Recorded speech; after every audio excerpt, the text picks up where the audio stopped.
While the balanced schedule for Major League Baseball will help bring a lot of stars to Atlanta, I'm not sure that it makes the Braves schedule any less difficult. We'll talk about just how hard the Braves schedule will be in 2023 with the new balanced schedule. We'll also cover Monday's games where the bats were hot and the pitchers were just as hot. We'll discuss all of that on today's edition of a Locked On Braves. So let's get into it.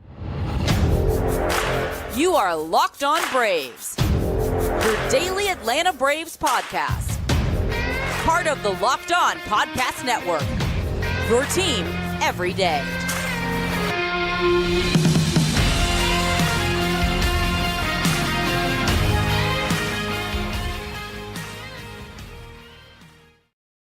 Hey, and welcome back to Locked On Braves, part of Locked On Sports Atlanta, where we cover your favorite Atlanta sports teams each and every day. I am your host, Jake Mastriani.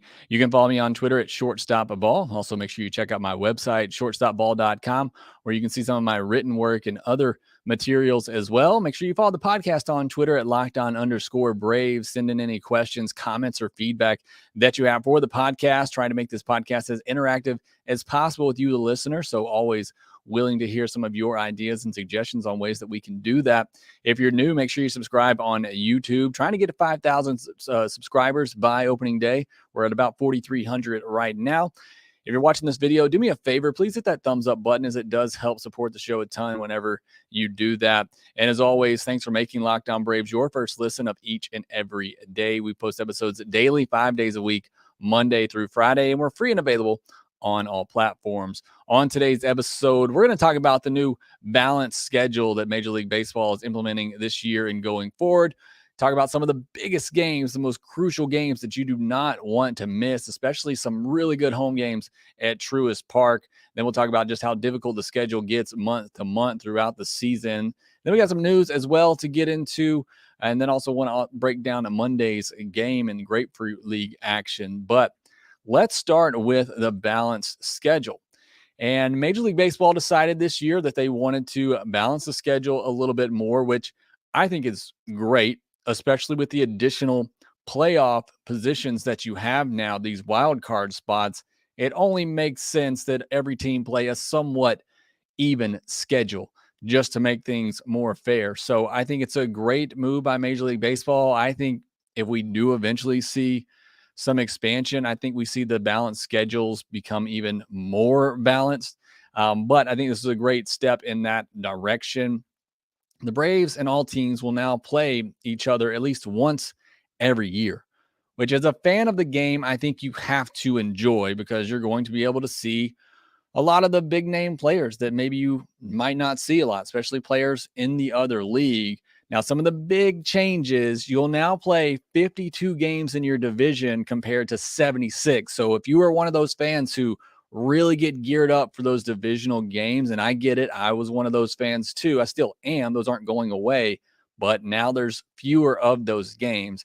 And also, if you were a fan who didn't like interleague play, well, then I'm sorry, but there's going to be even more of that. You're going to play 46 games against teams in the American League compared to 20. Now, just me personally, I was never a huge fan of interleague play as a kid growing up, but now with the universal DH gone, there's really no reason not to at this point. So I'm all for it. And it's not fair for fans. And I'm used this example all the time. Fans in Atlanta who have seen Trout once in his entire career, and now he's getting into his 30s.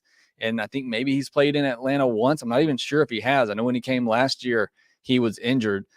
That doesn't need to happen. You want to grow the game. You want to make sure that fans are able to see big time stars come to their stadium at least every other year. And so I think that's going to be great for fans, for Major League Baseball, to be able to see these star players from other leagues come into their town more often. So I do think that's going to be a big factor for the fans going into the season. Now, as far as games that you cannot miss in 2023, obviously you cannot miss some crucial division games. Like I said, there's going to be fewer of them now. So when the Braves play the Mets, when the Braves play the Phillies, these have to be must-watch games for you as Braves fans. And just looking at the Mets, it starts early. There's a 4-game set in New York, April 28th, through May the 1st that you do not want to miss. So mark your calendars for that. And then they have 3 games. Their first time coming to Truist Park will be June 6th through June 8th. So you want to try to check that out as well if you can. 3 more games in New York, August 11th through August 13th. And then the season series is over after August 21st through 23rd, 3-game series at home. So I like that the Braves get the final series against the Mets this year at home. But after August, Braves don't play the Mets again. And I'm not sure that I love that. I like that end of season feel that you have with the division games like we had last year when the Braves had that 3-game set at home against the Mets. So sometimes that's not going to work out. As far as the Phillies, Braves get the 4-game series at home against them May 25th through 28th, then 3 in Philly, June 20th through 22nd, 3 at Philly, September 12th through 14th. And then again, the final series with them is also at home, which is nice, September 18th through 20th. So there are a lot of games for Philadelphia in September. So if it comes down to those two, that will surely be entertaining baseball in the month of September. Now, teams and players coming to Truist Park this year that I think you got to try to get out to the ballpark to see if you can. First of all, the Padres are coming to town just at the beginning of the season, April 6th through 9th. You got Soto, Machado, Bogarts, Yu Darvish. They will not have Fernando Tatis Jr. The Braves somewhat luck out in the fact that they play the Padres twice early in the year, and it's before Tatis comes off his suspension. Astros, World Series champs, coming to town April 21st through 23rd. So last 2 World Series champions face off again. That was a fun series last year when the Astros came to Truist Park, and I think that's when the Braves were playing some of their best baseball and won that series. This is going to be a sneaky one for a lot of people. Orioles coming to town May 5th through 7th. It's a fun young team. I think Adley Rutschman is going to quickly become a superstar in this game. Gunnar Henderson is the top prospect in all of baseball. He's looking to start the season with the Orioles as well. So I think that'll be a fun young team to watch if you want to go do that at Truist Park May 5th through 7th. The Mariners, May 19th through 21st. This was one of my favorite series of the year last season, even though the Braves lost it. Those games were so much fun to watch. It was a good atmosphere there in Seattle. I think the Braves fans obviously will bring a great atmosphere in Atlanta. And you got J-Rod versus Acuna. I think that's going to be a very fun battle between 2 young superstars. So again, I think that'd be a great series to watch in Atlanta if you can. Dodgers coming May 22nd through 24th. Honestly, this is lost a little bit of luster for me for whatever reason. Maybe it's because the Braves got over the hump and beat them. We've already kind of been through the Freddie Freeman thing, but I'm sure it'll still be a big series that fans want to go out and watch, and Freddie Freeman, coming to town with possibly Jason Hayward, which could add a little bit more intrigue to it as well. And then the Angels, they come back 2 years in a row after not having them at home for a while, August 14th through 16th. July 31st through August 2nd. It's Trout, it's Ohtani. You get an opportunity to go see them wherever you live. Please make sure that you go do that if you can. Hopefully they'll still be in contention at that point too. Really want to see the Angels get in the postseason. Yankees come August 14th through 16th. Aaron Judge, it's the Yankees. It'll be a big series. And then we don't get to see Dansby Swanson at Truist Park make his return to Truist Park until September 26th through 28th, the second to last series of the year. But still, even at that point, it's going to be a big one with Dansby returning just like it was with Freddie last year. We probably see a little bit less waterworks than we did a year ago, but that'll still be a big game to go out and see if you can. Now, looking at some of the Twitter responses that we have here, a lot of you really excited to see Seattle. I had a lot of people talk about Seattle. Ferguson says playing at Seattle against Seattle with a young, exciting team as well, clinching the division title when Dansby's Cubs are in town, second to last series of the season. Jordan Griffey right there with me on that one. Philip Powell, the Padres, that'll be the first big series. I was concerned about the Braves, but after only just 3 spring training games, Philip is feeling much better about them, and he'll be there at that April 8th game against the Padres and Braves. Dan says literally any Mets series, and I certainly understand that. There's going to be very important series coming up this year. Anthony Andrews, I like the prediction here. Final series, Acuna getting his 40th homer to complete 40-40. Riley and Olsen go back-to-back, both hitting their 50th homers, and a walk-off hit by Rookie of the Year Vaughn Grissom. Now, Vaughn Grissom doesn't qualify for Rookie of the Year, but what an ending that would be to the season. Love that from Anthony Andrews. And then Coach Gordon Bombay says mid-May series against the Texas Rangers, mainly because I get to go to that games. And that's, again, what is so great. What I've been talking about here is there are now fans of the Braves who are going to get to see, their team come. Maybe you live near an AL stadium and you don't get to see the Braves come as often. Now you're going to have more opportunities to do that. So I think that's certainly great for fans to see. And while the new schedule presents a lot of great opportunities for Braves fans to see some of those big stars in the game more regularly, does it actually make the Braves path to the postseason easier in 2023 and beyond? I'll answer that here next. If you're looking for a delicious treat but don't want all the fat and calories, then you gotta try Built Bar. We just got through the holidays. Hopefully you still have your New Year's resolution going. And if your resolution was to eat healthier, then Built Bars can certainly help you do that. Not only are they delicious, but they're great for you as well. They're covered in 100% real chocolate with delicious flavors like peanut butter brownie, cookies and cream, which are my two favorite. And the macros on these, only 130 calories, 4 grams of sugar, and a whopping 17 grams of protein. And now you don't need to wait around to go get a box. You can still order them online at built.com if you'd like to. But if you're really hankering for some, you can go out to Walmart right now and get yourself a 4-bar box. Or you can go out to Sam's and get you a bulk box of 13 that might last you a couple of days. However you want to get your Built Bars, go out and get yourself a box today.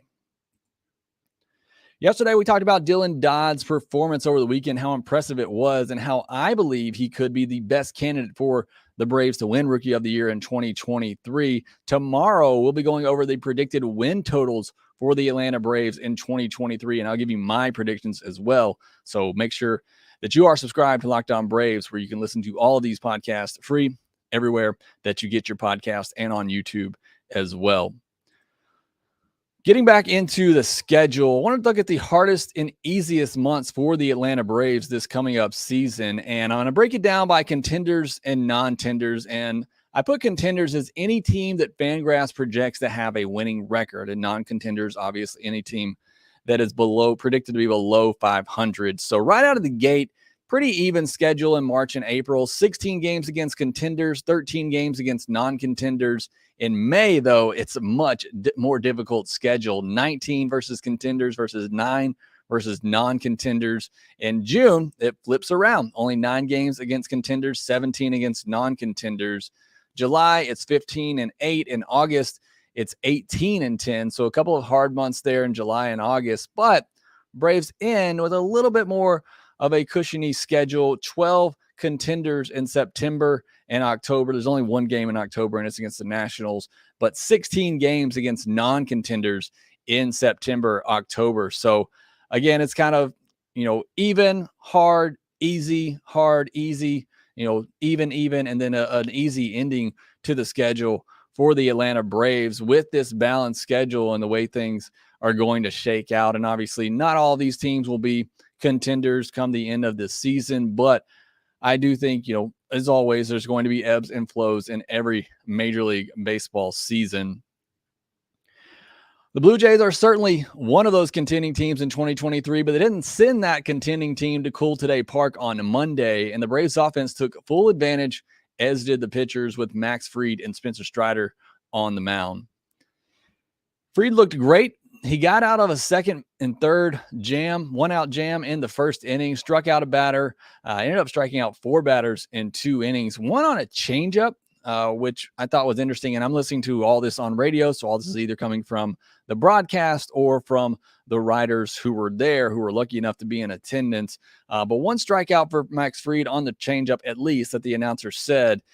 A pitch that he really didn't start throwing a lot till last year. I believe he threw it about 12% of the time last season. So, another pitch that he could just throw in his arsenal to continue to keep hitters off balance. And then Strider came on. Again, I'm listening on radio. It just seemed like Strider struggled with command a little bit. He was consistently falling behind hitters, understandably, this early in spring training. But I at least did want to mention it as, again, this is spring training. I'm overanalyzing every little thing because it's all we have right now. But it just seemed like Strider was a little bit off. Didn't give up anything. But again, just something to monitor going through. He did walk one batter, but was otherwise clean in his 2 innings with a strikeout. And I love some of the jokes on Twitter where the Blue Jays woke up today and they saw that the Braves were throwing out Max Fried, Spencer Strider, and Raisel Iglesias in one game. That can't be very fair for these hitters early in spring training. Speaking of Iglesias, he had a Dylan Dodd type inning, as I would call it, a very quick inning in his one stint on Monday. He got a pair of punch outs as well, so great to see for the Braves closer. Newcomer Lucas Lipke gave up a pair of hits, one to a lefty, one to a righty. I think that's key when you're looking at a guy like Lipke, who is going to be in there primarily against lefties, seeing what type of or what he can do against those lefties. He did give up a really hard hit to a lefty. The one hit he gave up to a righty was a soft ground ball. Again, all through radio, nothing really to look to there. He has a track record. He's going to be on the roster, I believe, but just something that I look for when these specialist type relievers come in during spring training. Are they actually facing lefties? And he got to face 3 lefties in this. It doesn't always line up like that. The Braves offense just unleashed on Monday. 7 hits and 13 runs. A lot of that damage coming from the starters. Acuna was 1 for 2 with a walk. Matt Olson was 4 for 4 to start spring training, and then he struck out in his final at bat that ended his 4 consecutive hits that he had.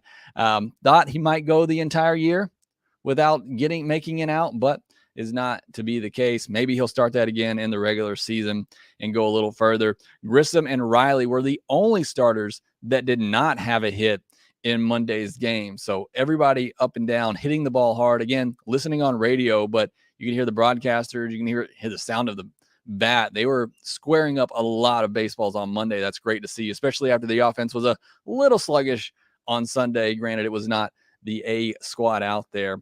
And then Grissom defensively, look, yes, I am going to mention every defensive play involving Vaughn Grissom this spring training because I think it's that important of a story. And I'm just a geek when it comes to defense. I mean, you can see behind me, if you're watching on YouTube, my 2 favorite players are Ozzie Smith and Andrelton Simmons. I love defense and I love talking about defense. And this is an opportunity to really, dive in on the defensive player. He only had 1 ground ball hit to him again, 2 games now, and he's only had 2 ground balls. The guy needs more live reps.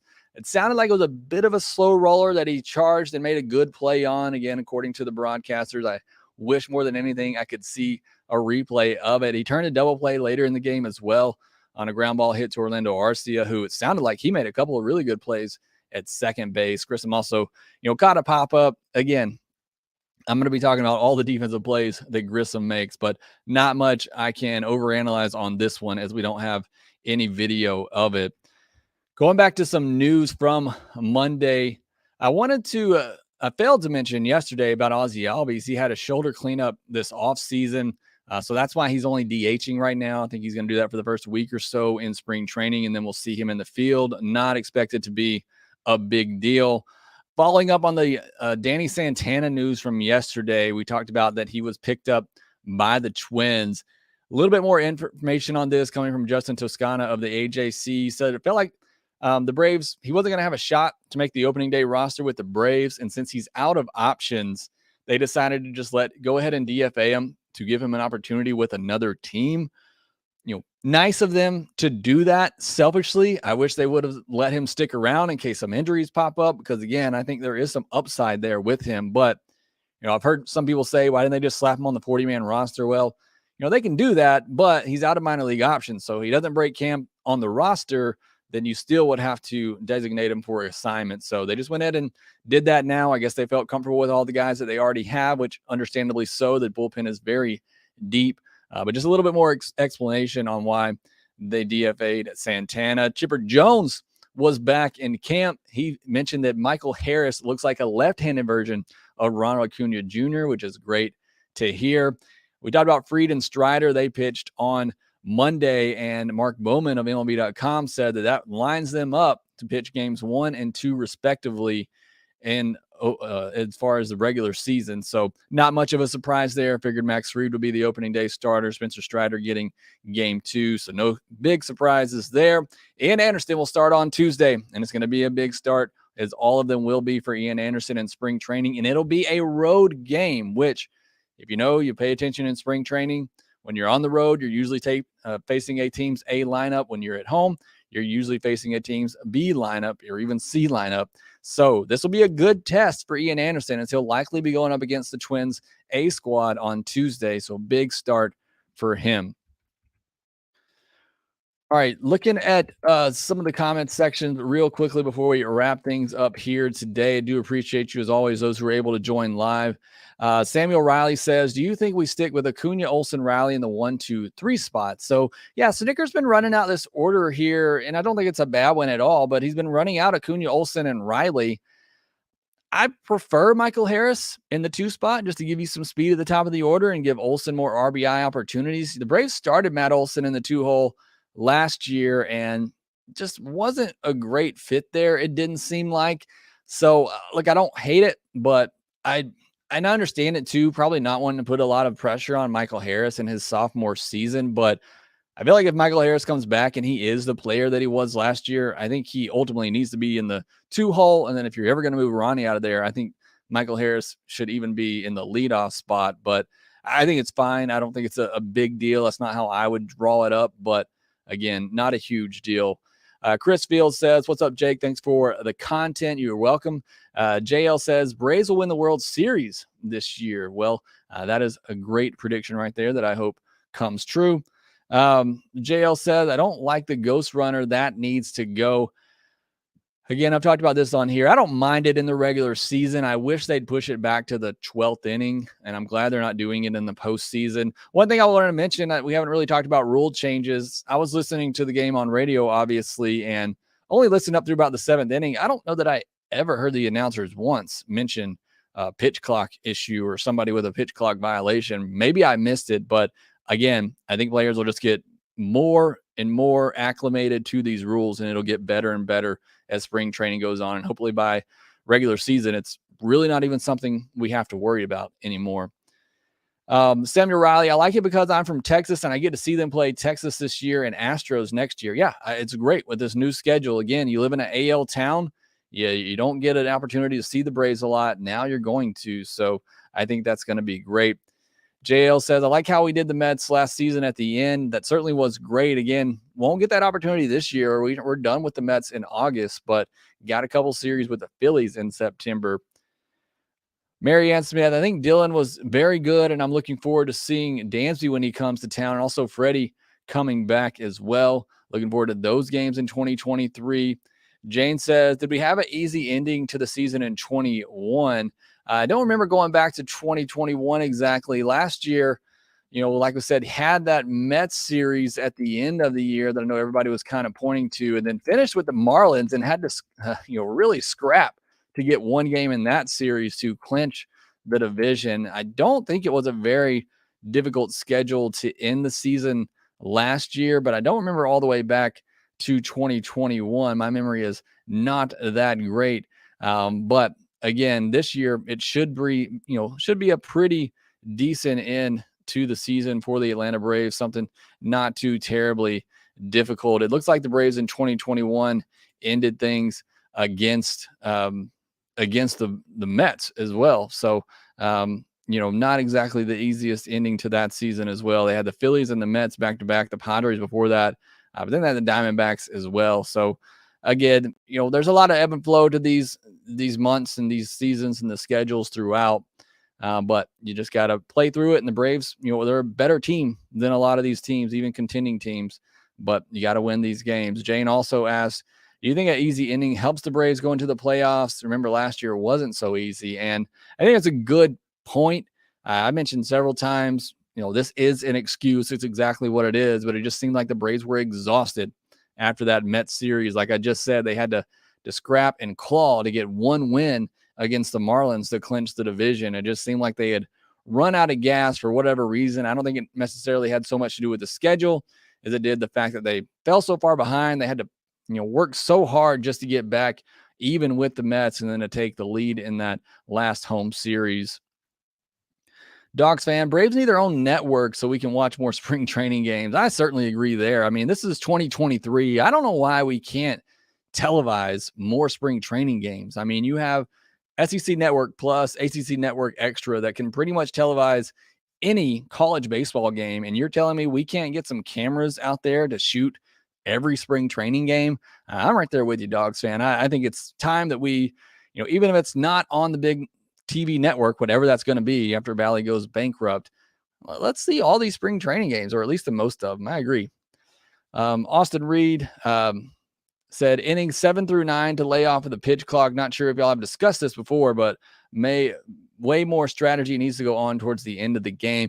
Someone else mentioned this to me on Twitter, and I understand that. For me, though, a baseball game can be decided in the first 4 innings a lot of times, especially in the first 5 or 6 innings. I just think umpires need to have a better feel for the game, and I think they will. And I've said this. What happened in the first Braves spring training game, I think if that's a regular season game that counts, the umpire gives a little bit more liberty there. I would hope so anyway.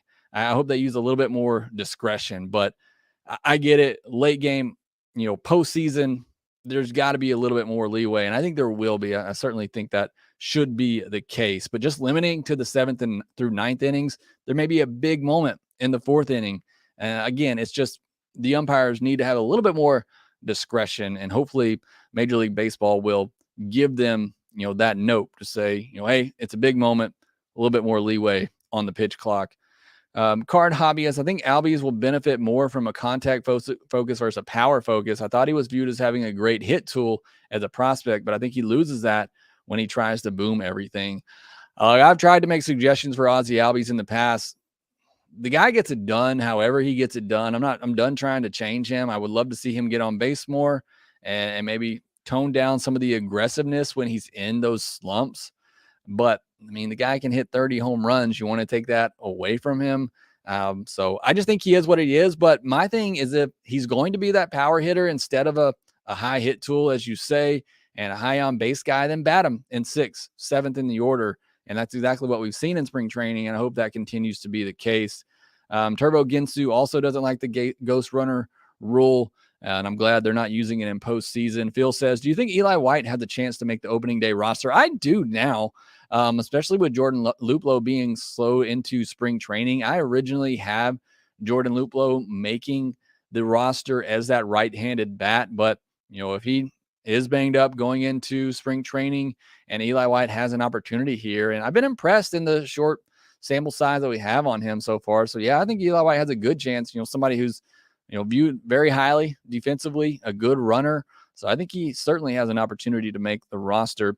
Austin Reed, coolest series of the year at home versus the Mets when we swept, caught a Swanson foul ball too. Coolest atmosphere in all of baseball when the relievers come in.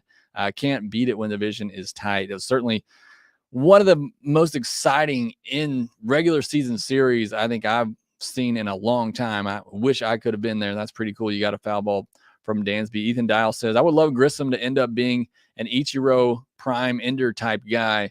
We have plenty of guys that hit tanks. Give me a speedy slap hitter who gets a ton of singles at the bottom of the lineup. If he can do that, his on-base ability, like he's always been a good on-base guy at the minor league level. If he hits 280, 330, 340 on base at the bottom of the lineup with double-digit home runs, that's all the Braves need him to do.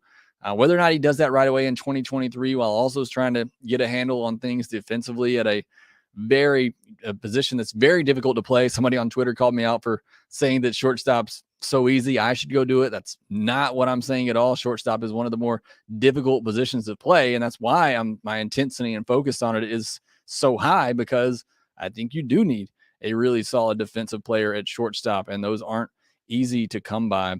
Dogs fan, and just for spring training games, but all games, Liberty Media has the money to have their own network.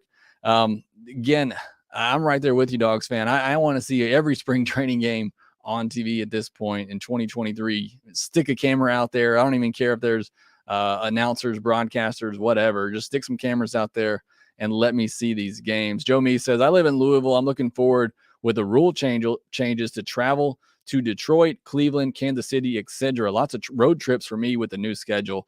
Yeah, that's great. I love that for Braves fans across the country who, don't get to see their team come to their parks around them very often. This balanced schedule now is going to fix that and give fans an opportunity to go see some of these games. So I think that is certainly a huge benefit of this new schedule.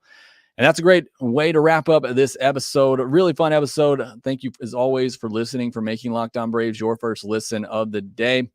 Make sure you go make your next listen to Locked On Sports Today podcast, where they're talking about the biggest stories of the day with instant reactions, big game recaps, and the take of the day.